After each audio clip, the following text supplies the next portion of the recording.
लीना की शादी का दिन था और उसकी सहेलियां रिया, माया और तारा दुल्हन के कमरे में मौजूद थीं।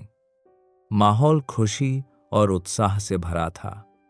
लीना अपना पारंपरिक शादी का हार पहनने ही वाली थी, तभी रिया के फोन की घंटी बजती है और जैसे रिया बात करने के लिए फोन उठाती है तो उसे फोन पर एक गुमनाम संदेश मिला। दुल्हन का सबसे कीमती हार अपनी जगह पर नहीं है। पहले तो सबने इसे मजाक समझा, लेकिन जब लीना ने गहनों का डिब्बा खोला तो हार सच में गायब था। लीना चौंक कर घबरा गई और जोर जोर से रोने लगी। सभी सहेलियों ने उसे चुप कराने की कोशिश की, लेकिन लीना रोए जा रही थी। रिया, जो हमेशा से जासूसी कहानियां पढ़ती थी, ने तुरंत मोर्चा संभाला। उसने कमरे को सील कर दिया और सहेलियों से पूछा कि आखिरी बार हार किसने और कहाँ देखा था। माया ने बताया कि उसने हार को सुबह खिड़की के पास रखा था, जहां तेज हवा आ रही थी। तारा को याद आया कि उसने एक अजीब सी परछाई को खिड़की से झांकते हुए देखा था।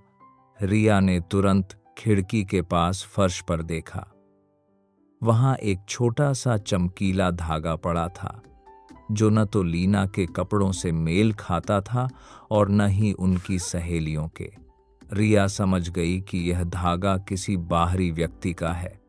तभी तारा को याद आया कि वही धागा कुछ देर पहले उसने दूल्हे के भाई रोहन की शेरवानी पर देखा था। क्या रोहन चोर था या यह सिर्फ एक इत्तेफाक था? सभी सहेलियां चुपचाप रोहन के कमरे में जाकर छानबीन करने लगी। रिया की नजर मेज पर रखे एक गहरे हरे रंग के लिफाफे पर पड़ी। लिफाफे पर लिखा था, अंदर देखें, लीना के लिए एक तोहफा। डरते डरते उन्होंने लिफाफा खोला। अंदर गायब हुआ हार नहीं था, बल्कि एक चिट्ठी थी। चिट्ठी में लिखा था, लीना भाभी, मैंने तुम्हारा पुराना हार इसलिए चुराया ताकि तुम्हें सरप्राइज दे सकूं।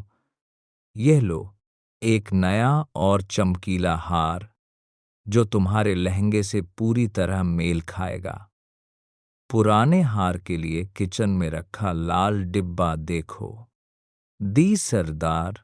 तीनों सहेलियां पहले तो अविश्वास में थीं, फिर वे जोर से हंस पड़ीं। यह रोहन का अपनी भाभी को शादी का मजाकिया अंदाज में सरप्राइज देने का तरीका था। वे तुरंत किचन की ओर भागीं। लाल डिब्बे में लीना का पुराना और कीमती हार बिल्कुल सुरक्षित रखा हुआ था। सहेलियों ने राहत की सांस ली। लीना को नया हार पहनाया गया और वह खुशी से झूम उठी। इतनी देर में रवि भी बारातियों के साथ लीना के आंगन पहुंचा। खुशी खुशी दोनों के विवाह की रस्में हुई और शादी संपन्न हुई। इस कहानी ने हमें सिखाया कि सच्ची दोस्ती वो होती है जो हर मुश्किल परिस्थितियों में भी आपका साथ निभाए। आशा है कि ये कहानी आपको अत्यंत पसंद आई होगी। इसी तरह की प्रेरक कहानियों को देखने और सुनने के लिए हमारे चैनल को सब्सक्राइब करना न भूलें। धन्यवाद।